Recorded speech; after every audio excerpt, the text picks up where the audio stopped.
ሀብት ትፈልጋለህ? ሰግድ። ታዋቂ መሆን ትፈልጋለህ? ሰግድ።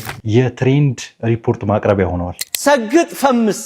ሌላ ነገር ውሳኔ የለውም መባረር ነው ያለበት አሉ። በሌላ በሸሪዓ ቋንቋዎች ተከሽኑ ይቀርብላቸዋል።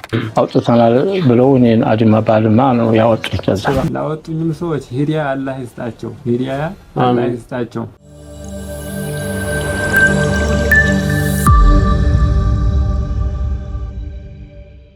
السلام عليكم ورحمة الله وبركاته. دنا يتكبراتشو هي channelاتشو بيسابوش إنما نكرماتشو دارين بالله سبحانه وتعالى فكر بعدي سرسنا بعدي فيديو تملسنا مثلا سمونون يستوان كالناتشو نجاراتوش درسوا عندولت فيديو يشالو نزان دقمو بمن ملكو مردات على بجد تكسرتوا يميلون بدن بدرجي بزيه نجاراتشو على نانتم يلاچون عصاب استيتاچون كومنت ላይ ታስቀምጣላችሁ በአጠቃላይ እንወያያለን ማለት ነው። ያለው ሁኔታ እጅግ አሳሳቢ ስለሆነ ሁላችንም የምናስብበት የምንጨነቅበት ጉዳይ ስለሆነ እስኪ ሁላችንም በሰከነ መንፈስ በዚህ ጉዳይ ላይ እንወያይበት በሚለው በዚህ ቪዲዮ መጥቻለሁ ማለት ነው። የሆኑ ሁለት ቪዲዮዎችን ጋብዛችኋለሁ። ሰሞኑን የሰማነውን ላስቀድምና ከዛም በኋላ ከትንሽ ቀናት በፊት ደግሞ የሰማነውን አስከትዬ የምነግራችሁ ይሆናል። ሰሞኑን የሰማነውን ቪዲዮ ልጋብዛችሁ። ሰግድ ፈምስ ብሎ ሚሊዮን ብር የሚያገኝ መኪና የሚሸለምና መጅራት መጥቶ ሚሰርቅ መካከል ልዩነት የለውም። ይሄም በሐራም መንገድ ነው፣ ይሄም በሐራም መንገድ ነው። ሰግጥ ፈምስ መሰገጥ መባለግ ሚሸለምበት ዘመን ላይ ነው የደረስነው። የሆነ ሽልማት ተዘጋጀ። ሽልማቱ አሸናፊ ሞቶ ምንድነው? ሰግጥ ፈምስ። መሰገጥ ምን ማለት ነው? በሸሪዓ በቃል ትርጉሙ ባልግ፣ ድንበር እለፍ፣ ሰውን አትስማ ብልግና ማለት ነው። የተለያዩ የሚጠቀማቸው ቃላት በአጠቃላይ የሶሻል ሚዲያ ላይ የምንሰማቸው ቃላቶች ናቸው። እኛ ለምሳሌ እንደዛ አይነት ነገር እርስ በራሳችን ብናወራ የምንግባባበት ወይ ይኖራል፣ ምክንያቱም ሶሻል ሚዲያ ላይ ያለን ሰዎች ስለሆነን ማለት ነው።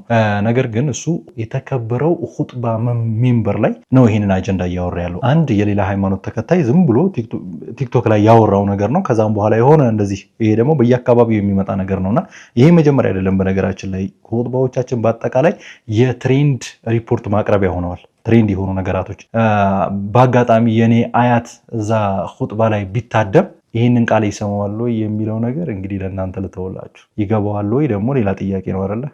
እኛ እንግዲህ ሶሻል ሚዲያ ላይ ስላለ ነው አይደለም እናውቀው። አሁን ሚንበሩን እየተጫወቱበት ነው ማለት ነው። ለምንድን ነው የሚጫወቱበት? በኋላ ምን መጣ ይሆናል። አሁን ደግሞ ከዚህ ጁማዓ ከ4 ጁማዓ በፊት ደግሞ አሁንም እንደዚህ አይነት ነገር ሰምተን ነበር። ያው የሪአክት ቪዲዮ በምንሰራበት ቪዲዮ ላይ በዛም ጉዳይ ቪዲዮ ሰርተንበታል። ገብታችሁ ቼክ ማድረግ ትችላላችሁ። አሁን ደግሞ እሱንም ላምጣላችሁ ምን እንደሚል እንስማ። ሀብት ትፈልጋለህ? ሰግድ። ታዋቂ መሆን ትፈልጋለህ? ሰግድ። ምን ማለት ነው? ሰገጠ፣ መሰገጥ፣ ሰጋጭ አማርኛ መዝገበ ቃላት የፈለኳቸው ግን እነዚህ ሰዎች የሚጠቀሙበት አይነት ትርጓሜ የላቸው። ሰገጠ ማለት ሰፋ፣ ከፈፈ፣ ሸለመ፣ ኮስተር አለ፣ ግንባሩን ቋጠረ መሰል ትርጓሜ ተረጎማቸው። ታዲያ እነዚህ ሰዎች ምን ፈልገው ይሄን ቃል የሚጠቀሙ? አጠቃላይ ይህን ቃል የሚጠቀሙበት ምንም አይነት ሀያ አፍረት አይኖርህ። የፈለግከውን ነገር ተጠቅመህ በየትኛውም አይነት መሰላል የፈለግከውን አድርግ። ሐላል ሐራም የለም። እዚህ ሚንበር ላይ መሰገጥ የሚለው ነገር እየተተነተነላችሁ ነው ያለው። ይሄ ነገር ከየት ነው የመጣው? ቀደም እንደነገርኳችሁ ከቲክቶክ ትሬንድ ላይ ነው የመጣው። እንዳጋጣሚ አንድ ሳምንት ትሬንድ ሆኖ የሚጠፋ ነገር ነው። ግን እነሱ በዛ ሳምንት ላይ ኹጥባ ሲያደርጉ ከቲክቶክ ላይ የነበሩ ትሬንዶችን ነው ሪፖርት የሚያደርጉልን። ይሄ ደግሞ እንዴት ሆነ የሚል ጥያቄ የምታነሱ ከሆነ ደግሞ ይሄ በጣም ግልጽና ግልጽ ነው። ከዚህ በፊት ነገርናችኋል።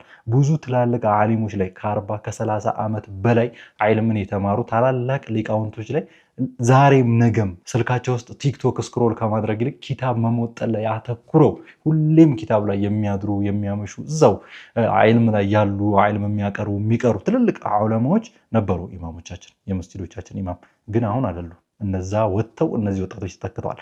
እነዚህ ተተክተው ደግሞ የቲክቶክ ትሬንድን ሪፖርት እያደረጉልን ነው። አሁንም ማሰማችሁ የሆነ አንድ አካባቢ ብቻ ነው። ሁላችሁም ደግሞ ቼክ ብታደርጉ በተለያዩ አካባቢዎች እንደዚህ አይነት ኢማሞች እንዳሉ አስፈላጊ ከሆነ የሁሉንም ቪዲዮ ማምጣት እንችላለን ማለት ነው። ለጊዜው ግን ይሄንን ቪዲዮ ብቻ ነው የማቀርብላችሁ። ያቺን እንግዲህ አመት ነው 2 አመት በዛች አሳለፍኩ። ምሳ እየበላሁ በራት አልበላም። ምክንያቱም አትበቃኝም ሙራዲ ቂራአት ነው።